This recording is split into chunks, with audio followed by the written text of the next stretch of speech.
what I learned using the McLaren 570S as my daily driver.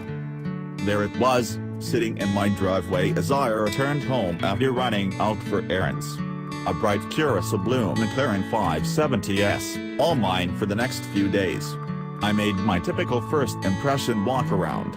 My test car was slathered in all the carbon fiber trim that the vast options sheet had to offer. The retractable roof performs a lovely mechanical tango while whooshing and buzzing its way into a small space just aft of the cabin. It looks just as beautiful with the top down as it does up.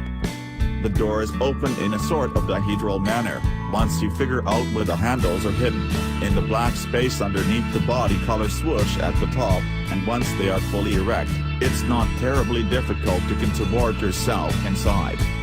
My first thought, I could drive this thing every day. And so I did.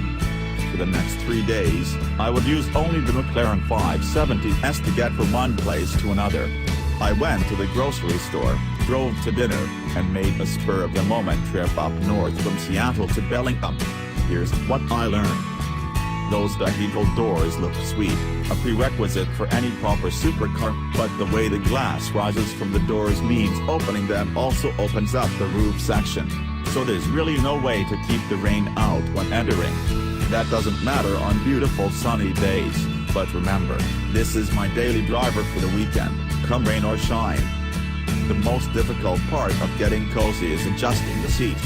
The buttons are at the front of the seat, and, best I can tell, there is absolutely no rhyme or reason as to which button moves or controls what surface.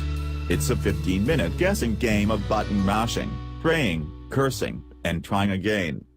It's actually fairly comfortable inside the 570S once you find the correct seating position.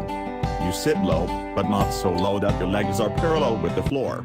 There's ample headroom for a 6+ footer. Visibility is actually pretty good.